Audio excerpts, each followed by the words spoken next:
Hello दोस्तों, कैसे हैं आप सभी। उम्मीद करता हूं आप सभी बहुत ही अच्छे होंगे। तो आज की इस वीडियो में हम पढ़ने वाले हैं क्लास 10th रसायन विज्ञान का बहुत ही इंपॉर्टेंट टॉपिक जो बार बार बोर्ड एग्जाम में पूछ लिया जाता है, जो है धातुओं की सक्रियता श्रेणी। तो धातुओं की सक्रियता श्रेणी क्या होता है, इसका परिभाषा क्या होता है, इसका अनुप्रयोग क्या होता है, इस वीडियो में हम समझेंगे। मैं आपको विश्वास दिलाता हूं कि बहुत ही आसानी तरीके से आपको समझ में आएगा।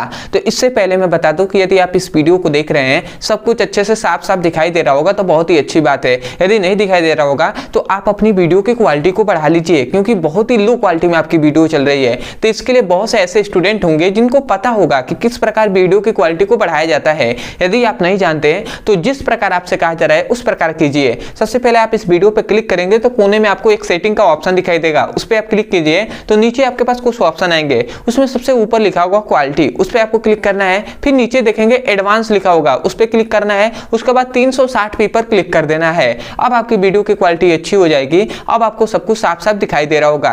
तो चलिए दोस्तों अपने टॉपिक को शुरू करते हैं। तो यहाँ पे हमने लिख दिया है धातुओं की सक्रियता श्रेणी, या इसे ही हम विद्युत रासायनिक श्रेणी के नाम से भी जानते हैं। ठीक है, विद्युत रासायनिक श्रेणी, इसको याद रखेंगे। विद्युत रासायनिक श्रेणी कहें या धातुओं की सक्रियता श्रेणी कहें, दोनों बात एक ही है।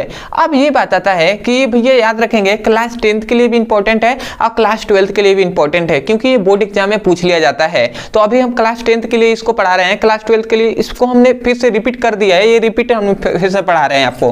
तो इसमें ये बताया जाता है, ध्यान दीजिएगा इसमें क्या कहा जाता है। मतलब अलग अलग तत्व होते हैं, तो इसका परिभाषा क्या होता है, इसमें ये बताया जाता है कि विभिन्न तत्व हैं।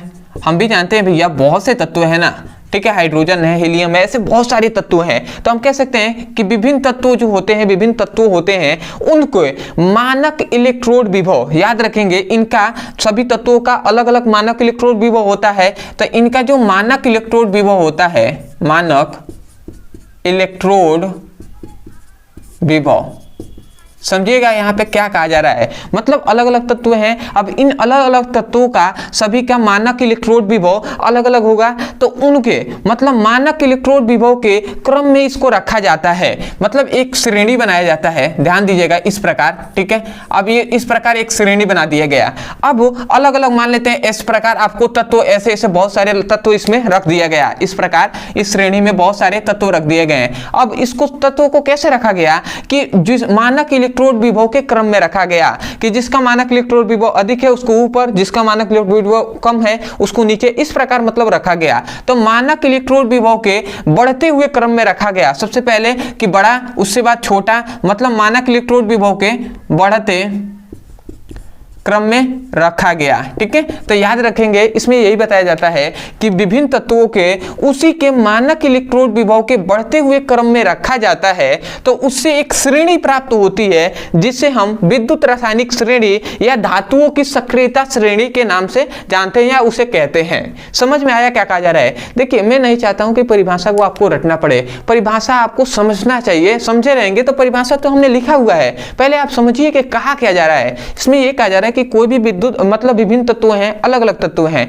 तो उनके मानक इलेक्ट्रोड विभव के बढ़ते हुए क्रम में उसको रखा गया है। तो जब रखेंगे तो एक श्रेणी प्राप्त होगा और उसी को हम क्या कहते हैं, उसी को धातुओं की सक्रियता श्रेणी कहते हैं या विद्युत रासायनिक श्रेणी आप कह सकते हैं। तो यही तो बात हमने परिभाषा में लिखा है। क्या लिखा है हमने लिखा है कि जब विभिन्न तत्वों को उनके मानक इलेक्ट्रोड विभव के बढ़ते क्रम में रखा जाता है तो एक श्रेणी प्राप्त होती है जिसे हम धातुओं की सक्रियता श्रेणी कहते हैं। तो बताइए, यही तो बात हमने यहाँ पे कहा था कि जब विभिन्न तत्वों को उनके मानक इलेक्ट्रोड विभव के बढ़ते क्रम में रखा जाता है तो एक श्रेणी प्राप्त होती है जिसे हम विद्युत रासायनिक श्रेणी कहते हैं।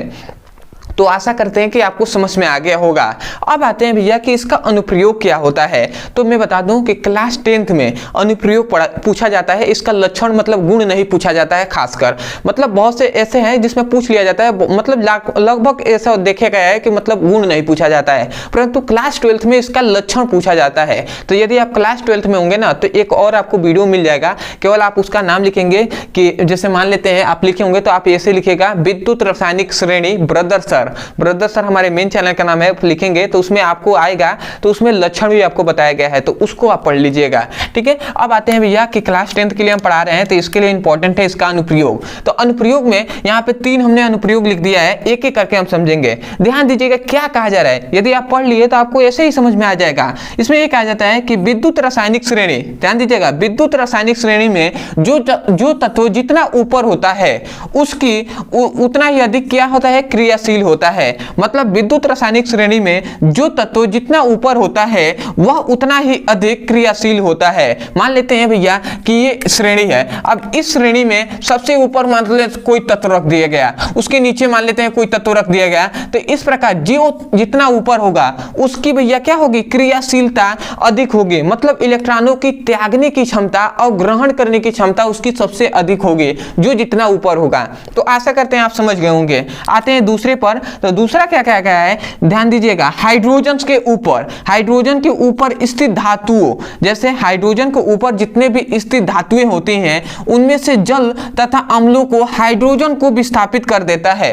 ठीक है, क्योंकि हाइड्रोजन अधिक क्रियाशील होता है। समझ में आया क्या कहा जा रहा है, आप नहीं समझे होंगे। देखिए इसमें यह बताया जाता है कि हाइड्रोजन से ऊपर मान लेते हैं कि यहां पे हाइड्रोजन है, ठीक है, तो इसमें कहा गया कि हाइड्रोजन से ऊपर जितने भी तत्व होते हैं, जितने भी तत्व मतलब धातु, जितने भी धातु होते हैं, जितने भी मान लेते हैं इसके ऊपर मतलब बहुत सारे ऐसे क्या होंगे जो धातुएं होंगे, तो जितने भी धातुएं होते हैं ना, ये जल और अम्ल से हाइड्रोजन को विस्थापित कर देते हैं, जल और अम्ल से हाइड्रोजन को विस्थापित कर देते हैं। वही बात हमने लिखा है कि हाइड्रोजन के ऊपर स्थित धातुएं जल और अम्ल से हाइड्रोजन को विस्थापित कर देते हैं। मतलब जल और अम्ल में जो हाइड्रोजन होंगे उनको निकाल देंगे। ठीक है, कौन भैया, कि जो उसके ऊपर वाले जो जितने भी धातुएं होती हैं वो जल और अम्ल से उस हाइड्रोजन को विस्थापित कर देते हैं। क्यों कर देते हैं, क्योंकि हाइड्रोजन अधिक क्रियाशील होता है। मतलब ये किसी से भी रिएक्शन कर देता है, हाइड्रोजन अधिक क्रियाशील है ना, इलेक्ट्रॉन त्यागने में भी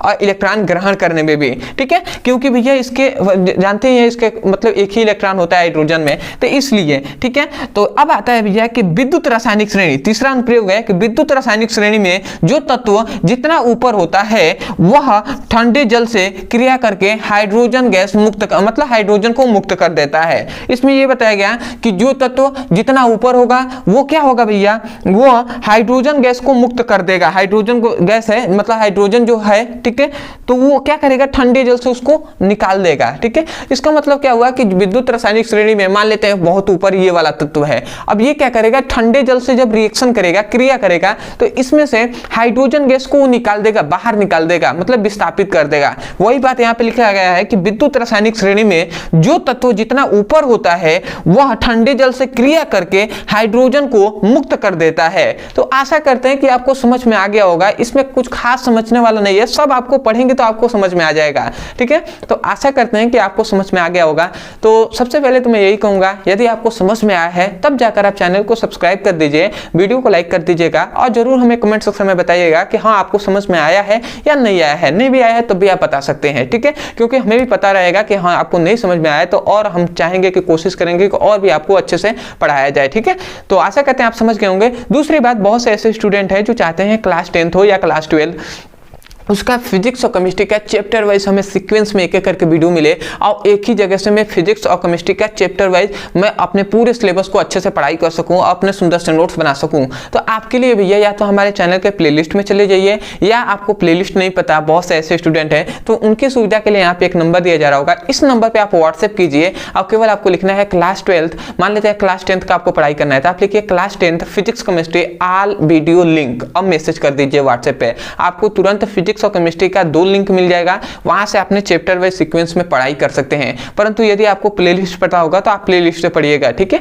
क्योंकि ज्यादा मैसेज आ जाता है, थोड़ा दिक्कत होता है, तो मतलब जिनको नहीं पता है उनके लिए ये नंबर दिया जा रहा है, तो उस प्रकार वो कर सकते हैं। ठीक है, तो आशा करते हैं आप समझ गए होंगे। तो चलिए दोस्तों, आज के लिए इतना ही, मिलते हैं एक नए टॉपिक के साथ, तब तक के लिए धन्यवाद। जय हिंद, जय भारत।